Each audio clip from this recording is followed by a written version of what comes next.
এক শয়তানের দল বের হয়েছে, হারামজাদির দল। এরা ইসলামের বিরুদ্ধে নারী সংস্কার কমিশন নিয়েছে। আবার আমরা কিছু ভালো কাজ করে দেখা এখন তারে আবার আমরা আব্দুল কাদের জিলানীও বানিয়ে দিতে পারি না।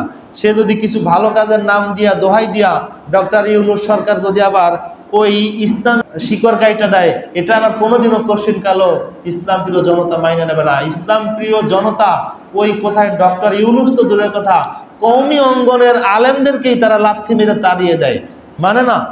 যদি ইসলামের বিরুদ্ধে চলে যায়, ফরিদউদ্দিন মাসুদ, রুহুল আমিন সহ এরকমের অসংখ্য আলেমদেরকে তারা বয়কট করে। যারাই তাগুতের দালালি করে, ইসলামের বিপক্ষে অবস্থান না, এদেরকে আলেম হলেই তো মানে না, তাদেরকে লাথি মেরে তাড়িয়ে দেয়। মুফতি ফয়জুল্লাহ সহ আনাস মাদানী এদেরকে বয়কট করেছে। তো আর কোথায় অন্য কেউ? সুতরাং আলেম এবং ইসলাম প্রিয় জনতা এগুলো মানবে না। এই কতগুলো নারী না পুরুষ তা বোঝা যায় না। এরা অনেকগুলা, আপনারা জানেন, ইতিমধ্যে শুনেছেন, তারা ইসলামের বিরুদ্ধে যায় এমন অনেকগুলো সংস্কার নিয়েছে। 318 পৃষ্ঠার সংস্কার নিয়ে আসছে। এরা বলে যে সংবিধান মানুষদেরকে নারী পুরুষের সমতা বিধান করেছিল, কিন্তু ধর্মীয় বাধা এসে সেই সমতা বিধানের পথে বাধা হয়ে দাঁড়িয়েছে। আমরা এই ধর্মীয় এই যে বাধা যেটা আছে, এটা আমরা তুলে দিতে চাই। আমি আমার ভাষায় বললাম, লেখে আনছিলাম, ওদিকে গেলে সময় লাগবে। তারা অনেকগুলো কথা বলেছে যেগুলি দেখেন, ওই যে মাসিক অবস্থায় আমরা জানি সহবাস করা হারাম, ওরা বলছে এটা কুসংস্কার। আরে কি আশ্চর্য কথা! এটা তো ধর্মের কথা, ধর্মের কথাকে কুসংস্কার বলতেছে।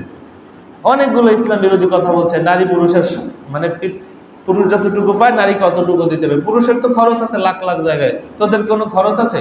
আসলে কথা ওই জায়গা না, কথা হলো ইসলাম কোপাইতে হবে, ইসলামের মূলে কুঠারাঘাত করতে হবে, ধান্দাবাজ।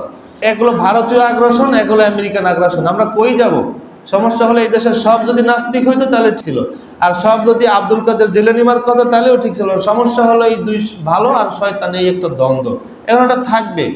ভারত থেকে পাকিস্তান আলাদাই হয়েছিল, এই ইসলামের উপরে দেশ চলবে এই শর্তের উপরে। 47-এ এই দেশ স্বাধীন হয়, তখন এই বাংলাদেশের অঞ্চলে এই পূর্ব পাকিস্তানের স্বাধীনতা ঘোষণা করেছিল 47-এ আল্লামা জাফর আহমদ ওসমানী। আর পাকিস্তান অঞ্চলের প্রথম 47-এ স্বাধীনতা ঘোষণা করে একজন আলেম। তারপরে না আমরা আবার 71 পাই, 47 না হলে তো 71ই পাই না। আর পাকিস্তান অঞ্চলে আল্লামা শাব্বির আহমদ ওসমানী, উনি স্বাধীনতার প্রথম ঘোষণা দিয়েছিলেন। 47-এর কথা বলে না কেন জানেন? 47-এর নেতৃত্ব দিয়েছিল আলেমরা। এমনকি ব্রিটিশ খেতাব আন্দোলনের নেতৃত্ব দিয়েছিল আলেমরা, প্রধান একটা ভূমিকায় ছিল আলেমরা। শাহ আব্দুল আজিজ মুহাদ্দিস দেহলভী রহমতুল্লাহ আলাইহি প্রথম ইংরেজদের বিরুদ্ধে জিহাদের ঘোষণা দেয়।